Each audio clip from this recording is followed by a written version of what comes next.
It was a Game 5 Mounir Classic. It was a, it's 2-2. We just lost. I'm gonna switch it up. He does this all the time. Yep. It's like a confidence booster for him. That means that it could go really poorly in Game 1, which is, and then oftentimes he goes back to what his original game plan was, which was Tesco. So we're gonna see if that happens here. Fortress of Lions is gonna open up. I think this is the most neutral stage for many teams when it comes to counter picks here. So excited about this. Acno also starting off with his counter pick. Nice. With the Brim. Yep. It happened halfway through the set. Yeah, they're both going like heavy hitter mode. They want to go crazy style on the damage. Okay, this could be a great start, but nice interruption from Blaze as he gets back onto the platform and interrupts TAYA. Yeah, that being said, Mounir's Teros is carrying Game 1. And I said it, and then he got side-sigged. And now TAYA has to avoid getting team comboed here. Let's see what happens. Acno starts with the weapon throw. D-Light Cider not going to quite hit. And Mounir now going over to the left side of the stage, waiting for TAYA to start something, because TAYA does have 3 healthy stocks. And I think that it takes a lot of self-control to not want to be super aggressive when you're winning this hard as Mounir. I love how we have like mono game plans here where it's like everybody either has an axe or we're just throwing big circles. We're 2 Lance players throwing big circle, and then we're Acno with a spear throwing big circle with a neutral air as well. Circle Brawlhalla, that's right. Brings me back to the days of dodge circles. Everyone hated on him for that, but I saw the vision. I saw the vision. Shouts to Crocky. Those spear on screen though. Stomps air. Blaze goes down to the double knockout. Mounir with all 4 knockouts. This is a very scary way to start things off when they won the set earlier. Blaze? Yo, no way! Yo, no way, Mounir! He's gonna lose that stock. He didn't need the ground pound, but like, it was absolutely the right thing to do, because I doubt very many players are in a situation where what happens when you double Sarah recovery and Ulgrim at white into the stage? It would have guaranteed the knockout with the ground pound. Yep. And then it was 3 stocks to 1. Mounir absolutely decimating the blue team on his own this game. TAYA has been doing a great job just being the stock tank. And even if that was like a ground pound, a celebratory ground pound or something, that was him recognizing in the moment, like, oh, I'm going to throw, my stock is gone. It's guaranteed gone. Okay, Acno, almost getting the 7-10 split there, hitting one on the top and one on the bottom with that ground pound in the air. But even if you go in for that, you're respawning back to the stage as quickly as possible so you can help your teammate. It was just all good. Yeah, it was a guaranteed trade. And then neutral and the side sake, I think Mounir got all 6. Yeah, that's 6 KO points. And the damage was low. 485 is low for Terras. So that's an outplay and a half. Acno's going to be sticking with the Brin. We're going to have the replays here in just a little bit. We'll see that hammer knockout. I think that was Blaze on a fresh stock that we're about to see. Blaze coming in. I believe he got the interruption. Okay, there's the stomp there. So Blaze comes right back, and we're not going to see it. That's okay. Game started. I'm sure we'll get to see it on twitter.com/and also at the end Pro of the Brawlhalla or on like the Monday post show. We might even see it again this game, depending on if Blaze makes the same mistake again and Mounir capitalizes, because, man, Mounir's hammer's looking good. That's why I'm saying I'd like to see the Thor. But honestly, it's fine. Bro, it's Teros, right? Yeah, it's Teros is pretty good. Stomps air, gets the alley-oop there. Not going to be able to get the knockout, though. And Mounir taking a ton of damage. Blue team looking much better in game number 2. Acno, however, will take a Sarah and a side sake, evening things up pretty quickly there. Okay, we see almost 1 axe KO from Acno. He's swapping back over to the spear. We're trading 1 for 1. Mounir for Blaze. TAYA did not recognize that that punish opportunity there with the gravity count down sig. Lets Acno go unscathed for a little bit longer. TAYA almost goes down. Mounir's going to do it again. He does. Dude, he did it again. He's so good. Although that was Acno's first stock. A huge difference if that was Blaze. And it wasn't a white KO. Yeah. But now TAYA just comboing the entire board.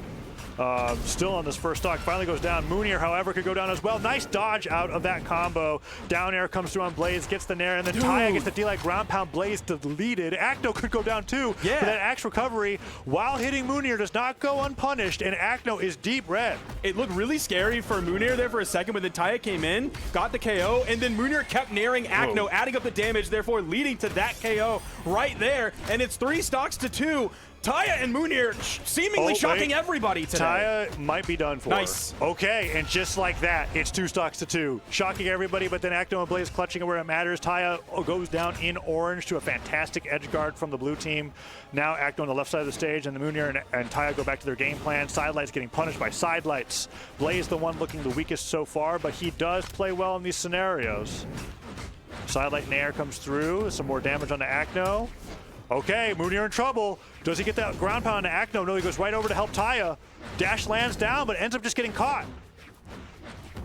Side air, doesn't follow up, but a double stare from TAYA. Okay, this is all TAYA game 2. We're going to see recovery there coming out from TAYA. There it is over on the edge, bouncing off the wall. So Acno doesn't lose it there. He went for the stop into the down air. It felt like that down air was so late.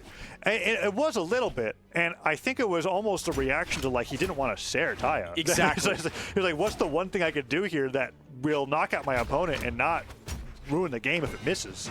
Goes for the down air. It pays off. Stop Cider comes through. Mounir and TAYA now one game away for a 3-0 sweep to become the Spring Championship champions. I mean, that's incredible. This is not how I was expecting it to go, but Mounir's Teros is just it. Dude, and I mean, like, look at it. Well, you can't look at it, but like, you can look at it. The viewers at home can't look at it. We can tell 5 KOs, 603 damage for Mounir. So he didn't get the full sweep this game, but he still did the most damage. He still got 5 of the 6 KOs. Like, Mounir's going crazy. And Acno is staying on Bryn. Just does not want to play the Kaya for this matchup. They're just going to run it back to Fortress of Alliance. It's the same thing the entire way through. Sparky, I think this 9-4 Teros is going to do it. I think it's going to 3-0. Mounir and TAYA are going to get the win. We'll have to see if Blaze and Acno can change something this game. And they did do better last game, but these offstage interactions are what's costing them. And Mounir has no fear in these situations when it comes to just going for a really crazy combo offstage, specifically when hitting people into the side of the stage as well. So here we go. Double axe for the red team. Acno putting out a super risky down sig at the very start to get his entire team knocked off the right side of the stage. And TAYA is continuing to put on the hurt. I think Acno's absolutely looking for the next axe that he could get. Last game he did 550 on the axe compared to 77 on the spear, so he's absolutely leaning on the heavy weapon here. Oh, the weapon throw with this pick up in there. And then the Acno trying to get some more damage onto Mounir, but Mounir now looking for those down air. Stop Cider would do it. Acno gets a sidelight nair. Falling Cider on the drift away. Good read on Mounir's movement, but TAYA still so healthy. Goes in for that nair onto Blaze. They're trading hits, but every trade is that much more for TAYA, as Blaze is now stuck in the 1v2 between the two, and Acno opts to go. Actually, I don't know if he got hit by that weapon or not, but it looked like he just drifted towards the edge of the stage. Gets back as soon as he possibly can to be able to help his teammate. The nairs continuing to come out from TAYA, playing the best lance that we've seen today. Even better than Blaze. Okay, there's the falling Cider. Does get the hit on Blaze. He's only in yellow, though. There's the in-light, punishing a potential landing coming in from TAYA. See if they can get the full team wipe here. Okay, Cider could make it back. No, that's it. TAYA just fast falls off the right side of the stage. It's now 3 stocks to 4. Mounir taking a ton of damage here. Blaze and Acno looking the best they had so far this set. Acno goes for the ground pound. Not going to be able to get it, but TAYA can't get anything started, and Mounir is hurting. Do it. You see him immediately grab the weapon and go over to the wall. Like, he's scared of the potential onslaught that Acno's bringing. TAYA is just having to fight for his life over here. Does hit the down air, get the the perfect timing.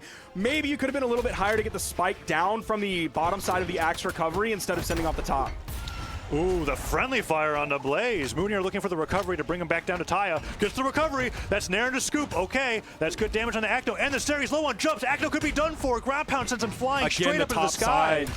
And Acno has taken so much damage here. It is 3 stocks to 2, but it could very quickly become 3-1. They added up damage on Acno. Oh my gosh, Mounir. So good. Even though he's over on the wall, even though he's playing defensively because he has to, he's still active in the game. Like a grapple hook effect where he was like, get back down here. Mounir now covering his head with these weapon throws. He's going to have wall slip pretty soon. Avoids the... That's tough to get through. The pogo. TAYA now at the right side of the stage, having to play defense for Mounir. Mounir is a neutralite away from going down, so TAYA has to play the 1v2. Goes over the recovery. Acno trying to find a snipe. Good. This is so good. Blaze. Mounir gets neutralized away to the recovery. That's going to be it, but TAYA gets the knockout. It is now a 1v1 where Acno's 1 hit away. Endlight takes it, and that's going to be the win. Mounir and TAYA 3-0, Acno and Blaze, and are your champions of the Spring 2v2 Championship. And who were we talking about in every other game this set? It was the 6 KOs from Mounir. Last game, it was the 5 KOs and the 600 plus damage. This game, it was TAYA. 709 damage. Mounir signaling